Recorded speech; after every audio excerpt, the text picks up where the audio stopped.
అందరికీ నమస్కారము. కళ్యాణదుర్గం మండలము పాల్వాయి గ్రామంకి చెందిన జిల్లా పరిషత్ ఉన్నత పాఠశాలకి నేను కమిటీ చైర్మన్. నా పేరు హనుమంతరాయుడు.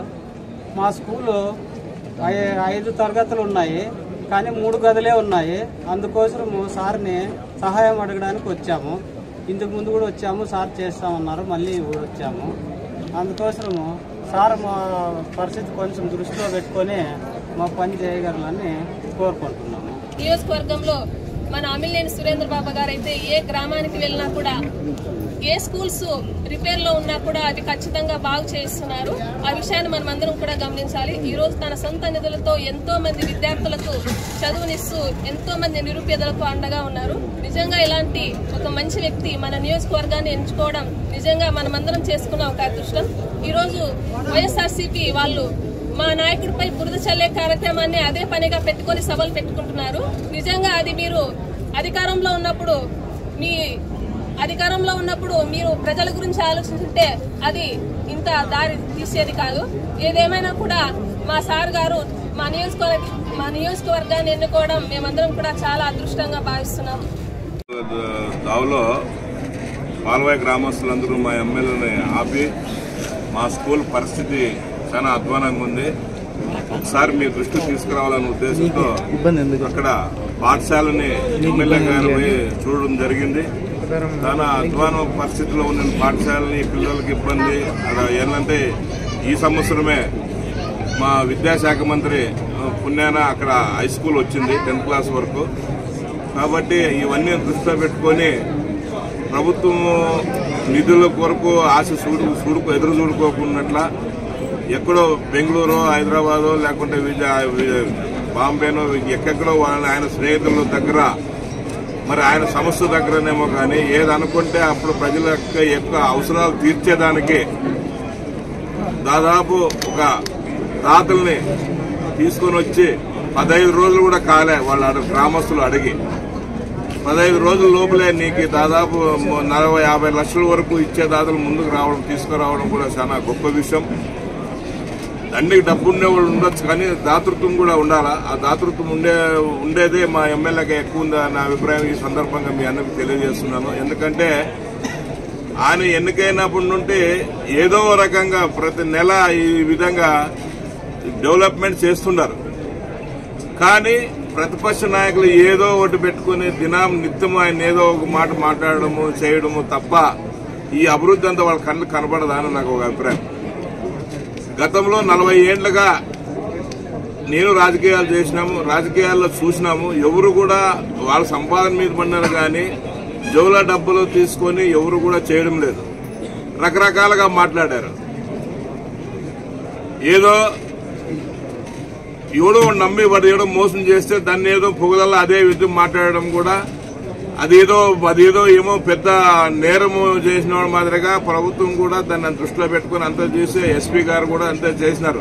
దాన్ని దృష్టిలో పెట్టుకుని నిన్నంతా కూడా రంగయ్య గారు ఎటుదో మాట్లాడడం ఎంతవరకు సమంజసమో అది కరెక్ట్ కాదు. అది ఆయన విజ్ఞతగా వదిలేస్తున్నాము. అది ప్రజలు చేస్తారు. ప్రజల యొక్క నిర్ణయానికి మేము కూడా కట్టుబడి ఉంటాం. కానీ దాన్నంతా ఎక్సకంగా మాట్లాడము, ఎగతాళిగా మాట్లాడము, ఏమో నేరం చేసినట్ల వాళ్ళ చరిత్ర అంతా కూడా 25 ఏళ్ళకి ఈ జిల్లానే కాదు మొత్తం వేరే స్టేట్లో కూడా ఎక్కడో కూడా ఏడ మచ్చలేని లీడర్గా ఆయన మచ్చలేని కాంట్రాక్ట్ వాళ్ళ సంస్థ పనిచేసింది. ఎవరికి ₹1 ఆశించిండేది లేదు, ఏడ ఒకటి తినేది కూడా లేదు. అనవసరంగా వాళ్ళ మీద బురుజు చల్లడం బాగలేదు.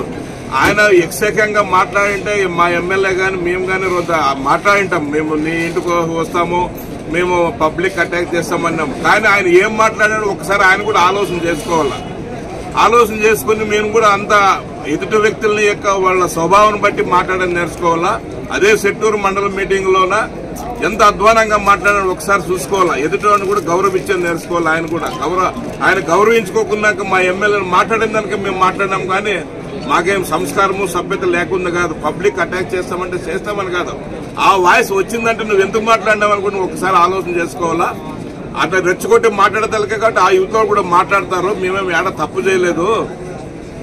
ఇప్పుడు మీరు కుంభకోణం మొత్తం మీ మంత్రులు ఎమ్మెల్యేలు అందరూ కూడా జైల్లో ఉన్నారు. దాదాపు 3,500 కోట్లు మీకు అవినీతి జరిగింది. అదంతా రంగయ్య కనబడదా? వాళ్ళ ఎమ్మెల్యేలు అందరూ లోపల జైల్లో ఉండేది కనబడదా? ఇవన్నీ కూడా ఆలోచన చేయాలా. మేమే కొత్తగా మా ఎమ్మెల్యే ఏదో కార్యకర్తల కోసం చేసినది ఏందో అదేదో ఎప్పుడో ఇప్పుడు కానీ రేపు కానీ ఇస్తారు, ఆయన దగ్గర ఉంటుంది. ఎందుకలే బహిరంగం చేసి ఒకరికొకరు ఇబ్బంది పడతారని, మా నాయకులు ఇబ్బంది పడతారని సమిష్టిగా నిర్ణయం తీసుకుని వాళ్ళకి ఎవరికి ఏం సాయం చేస్తాడు. అంతేగాని ఆయన లేక కాదు, ఆయన గత లేక కాదు, ఆయన ఏం కావాలని కూడా కాదు. ఇవన్నీ కూడా అర్థం చేసుకుని మాట్లాడాలా. ఈ గతంలో కాంగ్రెస్ గవర్నమెంట్ లో గానీ గత ప్రభుత్వాల్లో గానీ ఎవడు బెడ్ షాపులు పెట్టి అమ్ముకున్నోళ్ళు లేరా? కానీ అనాథరేట్గా ఎక్కడ దేశం కాదు రాష్ట్రం అంతా జరుగుతుంది. కళ్యాణం లేని ఒకటే జరిగినట్టు మాట్లాడితే ఎట్లా? వేరే పక్క నియోజకవర్గాల్లో కనబడడం లేదా? అదే జగన్ ఇప్పుడు వాళ్ళకి 11 సీట్లు గెలిచినారు, 11 సీట్లు గెలిచిన వాళ్ళు కూడా వాళ్ళు కనబడడం లేదా? ఇవన్నీ రాజకీయాలు మాట్లాడితే కాదు, అదేదో పెద్దగా ఏమన్నా నేరం చేసిన మాదిరిగా భూతత్వంలో చూపిస్తే ఎవరు కూడా ఉపేక్షించే ప్రశ్న లేదు. రంగయ్య గారు కూడా అన్ని తెలుసుకొని మాట్లాడవలసిందిగా ఈ సందర్భంగా తెలియజేస్తున్నారు. మా ఎమ్మెల్యే గారు ఎన్నికైనప్పటి నుండి రా, నువ్వు అది అభివృద్ధి లేదంటావు కదా, నువ్వు రా, మళ్ళీ పదం. మా ఎమ్మెల్యే గారు ఎక్కడెక్కడ సొంత డబ్బులు నిధులు పెట్టినాడు, 8 కోట్లు పెట్టినాడు, అది లెక్కాచారం కూడా చూస్తాం. నువ్వు వస్తే రెడీ, మేము కూడా పబ్లిక్ చూపేదానికి కూడా రెడీ.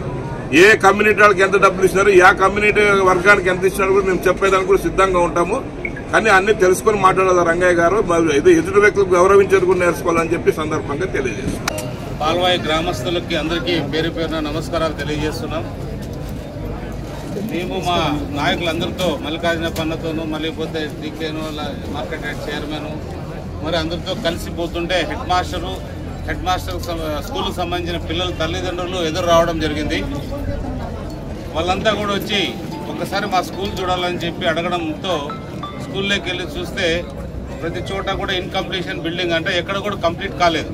అంటే చాలా చోట్ల ప్లాస్టింగ్లు పెండింగ్ ఉన్నాయి, చాలా చోట్ల ఫ్లోరింగ్ పెండింగ్ ఉంది, చాలా చోట్ల డోర్లు విండోలు అన్ని కూడా పెండింగ్ ఉన్నాయి, ఎక్కడ కూడా కంప్లీట్ కాలేదు. టాయిలెట్స్ కూడా ఇన్కంప్లీషన్లో ఉన్నాయి.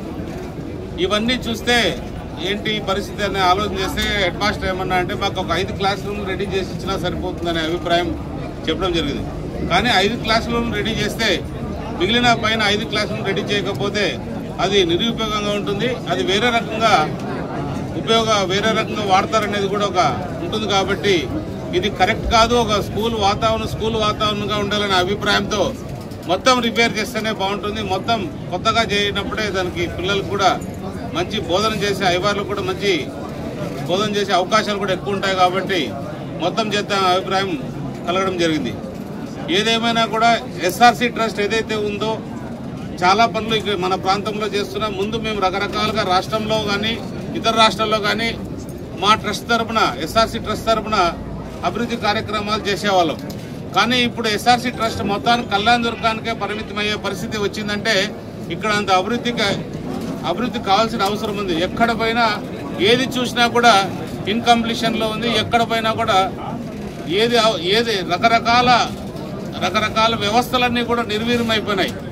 ఏదో కొంత చేసుకోగలిగే శక్తి మనకి భగవంతుడు ఇచ్చాడు. కాబట్టి వాళ్ళను కూడా ఎస్ఆర్సీ ట్రస్ట్ వాళ్ళని మీరు ఏదైనా చేయగలిగితే మా ప్రాంతంలోనే చేయండి, కళ్యాణదుర్గం ప్రాంతంలోనే చేయండి అని అడగడంతో వాళ్ళు కూడా సరే అన్నారు. ఆ ఎస్ఆర్సీ ట్రస్ట్ చైర్మన్గా కూడా నేనే కొనసాగుతున్నా. అలాగే వాళ్ళతో పాటు కొంతమంది మిత్రులు మన కర్ణం చిక్కప్ప స్కూల్లో కూడా ఒక మిత్రుడు ఒక kitchen shed, toilets, basketball court, అంటే రామ్కీసి ఇన్ఫ్రాస్ట్రక్చర్ అనేది కనీసం అంటే నాకు తెలిసి అది కూడా ఒక 50 లక్షల దాకా ఖర్చు అవుతుంది. కిచెన్ షెడ్ కానీ ఇదంతా కూడా ఆయన ముందుకొచ్చి ఇదంతా కూడా నేను చేయిస్తానని చెప్పడం జరిగింది.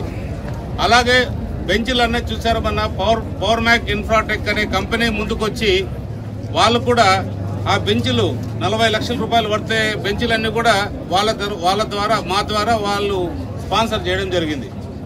అలాగే ఇంకోటి దుర్దుగుండ స్కూల్లో కూడా టాయిలెట్స్ లేవు, మాకు ట్యాంక్ లేదని కూడా చెప్పడం జరిగింది. దాన్ని కూడా రిపేర్ చేయించమని చెప్పాము.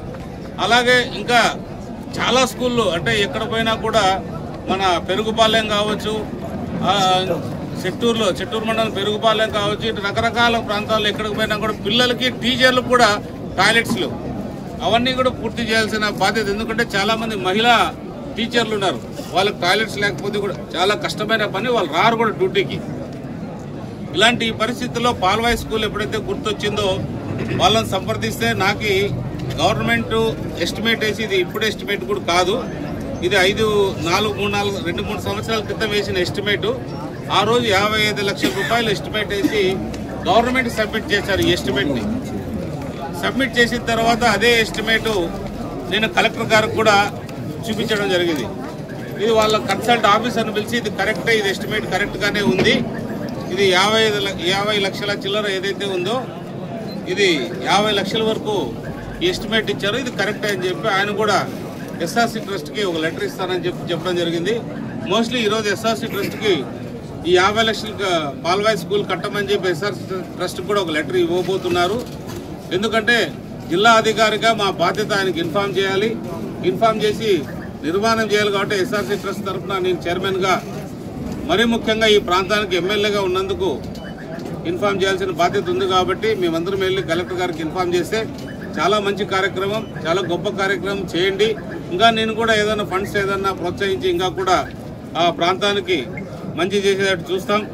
రకరకాలు కూడా ఈ ప్రాంతాన్ని ఇంకొక స్కీమ్ కూడా చెప్పాడు, దాంట్లో కూడా ముందుకు తీసుకెళ్తాం. కళ్యాణదుర్గం ప్రాంతాన్ని మీరు చేస్తున్న కృషి మంచి కృషి, చాలా పట్టుదలతో అన్నీ కూడా ముందుకు చేసుకుంటూ వెళ్తున్నారు అని చెప్పడం జరిగింది.